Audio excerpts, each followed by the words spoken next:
Hey everyone, this is John Scarborough. As promised, I'm still standing in the same spot when I paused the last video.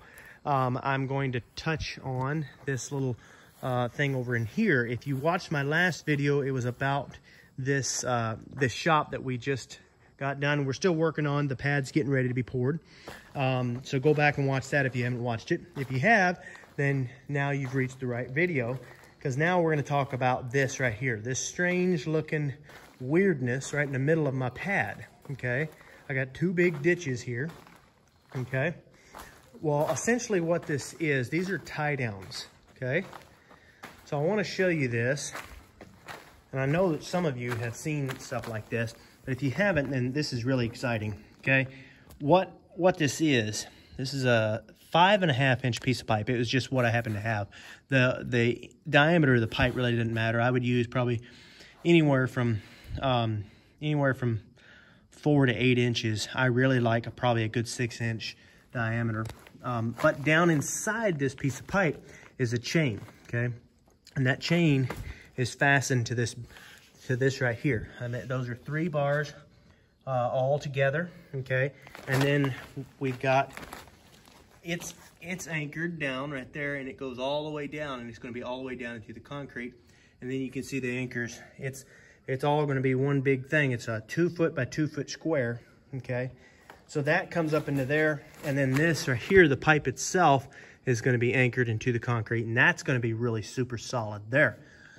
Okay, so that chain goes straight down and it anchors down on that, and that chain has got 11,000 pound capacity. The chain itself, I really think, now I've talked to a lot of other people that have actually done this before. They had engineers on the job. That's why I didn't have any engineers on this job. I didn't need to, because I just followed what they did. So my chain is 11,000 pounds. I really think this is going to be much stronger than 11,000 pounds. I think that the chain is definitely going to be the weak link, no pun intended, in there. So basically the chain's going to be there, and that gives me the ability to, I'm going to have a little cap on there. That's going to be perfectly flush with my pad, and I can pull that cap off, reach down in there, grab that chain, and the chain probably comes about 6 inches above that pipe. But I can hook any other chain to that and extend it as long as I want. And what that gives me the ability to do is to tie straight to that, okay? Or I can link over to the 2 and then tie right to the middle, and I got the strength of the both, okay? I can also do that this way. I can take a chain and go all the way across, and now I'm able to hook anywhere I want in that chain that's gone across. And I can do that anywhere. I can bridge a chain from any of these, okay? So basically I've built a grid here that I can take a chain, any old chain, and go all the way across anywhere I want and create a tie point. In any spot in here, there's gonna be a super solid tie point. That's going to be over 11,000 pound capacity. And if you combine the 2, then that's 22,000 pounds of capacity, okay? Depending on whether or not the middle chain actually has that much strength or not. But the point is it's a lot of pull down power, okay? There's a lot of power, and that's all tied into the pad. And you can tell there that then they're going to have all this metal here. So this is tied very well into it. I don't think it's going anywhere. I really think that if anything happened, that chain's going to break. And if that ever happens, I really hope no one's standing anywhere near it, okay? But I don't think I'll ever even need 11,000 pounds of pressure. I don't see me needing any more than 4,000 ever. My crane right now, I can't even do over 4,000 on it without taking my wheels off, and then I got to take my wheels off to do any more than that. So I doubt I'll ever be doing anything more than that. But I like to do overkill to make sure that it's not going to hurt me. But secondly, it's not going to hurt anyone. Okay, but secondly, there's no way, there's no way to improve this ever again. So let's say 20 years from now, some of my children, okay, they're getting ready to do some serious production in this shop, or I need to do something. I'm wanting to improve what I do, okay? I can't go back and change this. I can never do anything again, okay? It did not, I was already going to do it, so it didn't take much to do it right, okay? To give myself way more than I needed, okay? So that's the bottom line on there. I went way more than I needed. it only cost me, and y'all know, if you know anything about a concrete pad, you know that a concrete pad is not cheap, okay? So it only cost me an extra $1,200, around $1,000 to $1,200. I forget, but we're just going to go with that. About $1,200 extra to do both of these. Okay, that's 10 tie downs, a lot of space of tie downs. Okay, for an extra $1,200. You know what the pad's going to cost. Okay, you got it. You should have a rough idea on that. You can look it up and find out. Obviously, I said in the last video that I saved several thousand because of the containers and all like that. Okay, but the point is it's still not cheap. The concrete itself is not cheap.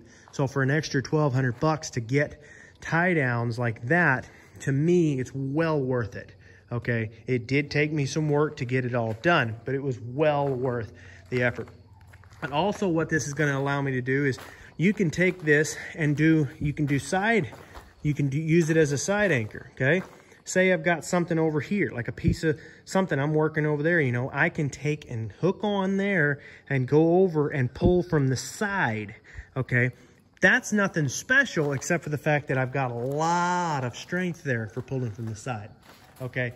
But the main thing is the downward pressure, okay? It's easy to get upward pressure, all right? All you gotta have is a crane, a tractor, anything like that. Not that difficult. It's not a very special thing to say, hey, I can pick something up, okay? Not that difficult. It's really not that much more difficult to pull something from the side, although it is a little bit harder to do when you're pulling a lot of weight, because if you do that on a tractor from the side, there's only so much strength you can get there.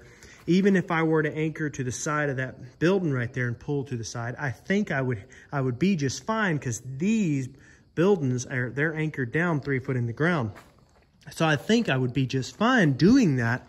But in a traditional shop, trying to anchor to something like that, even from the side, there's only so much strength you get. But anchoring down, getting downward pressure is something it's hard to do. It's not something you see a lot of. I've worked in several fab shops over the years. A lot of times I would go to work in a fab shop between welding jobs. Like I would know that I would have sometimes even a month off on a regular job, and I would go to work in a fab shop. I'd know some guys, and I'd go in there and work for a little bit. So I've had the opportunity to not only work in a lot of different places, but I've also had the opportunity to work in a lot of fab shops and see what they have and what they don't have, what works and what does not work. And one thing that you do not see very much of is downward pressure, okay? The ability to pull down.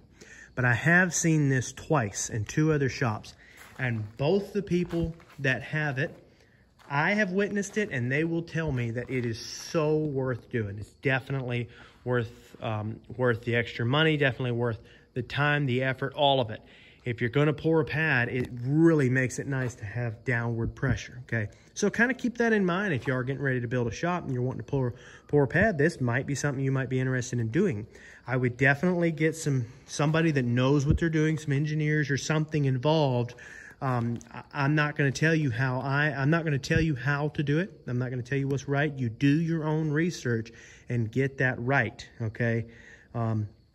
You know what I mean? You need to get somebody that knows what they're doing. That's what I did. I had somebody that knew what they were doing, because if you do that wrong and then you put upward pressure on that, you risk tearing up your pad, wasting a lot of money, but potentially hurting yourself very badly or killing yourself. So don't make that mistake. Make sure you do it right if you do it. But if you do, it is a really nice addition, okay? There's so many things that I'll be able to do here. And I'll name one for sure that's really nice, is taking a log trailer, okay?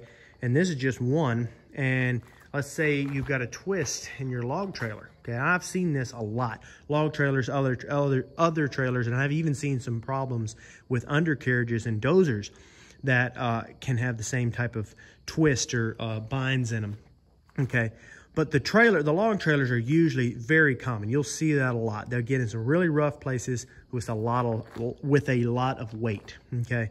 You can anchor down on that one side and then take over here and anchor up, not on this tie down, but with your crane, and pull up, okay? The ability to anchor down while you're pulling up is crucial when you're trying to take a twist out of something like that.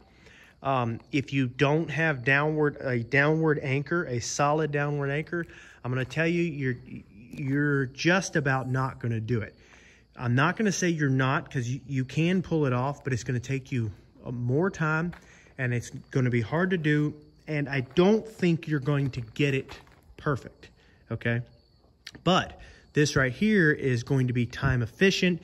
It's going to work out really nice, and it's actually going to be so fun. You're going to enjoy it so much that the time that it's taken really shouldn't even matter, but it's also going to save you a lot of time.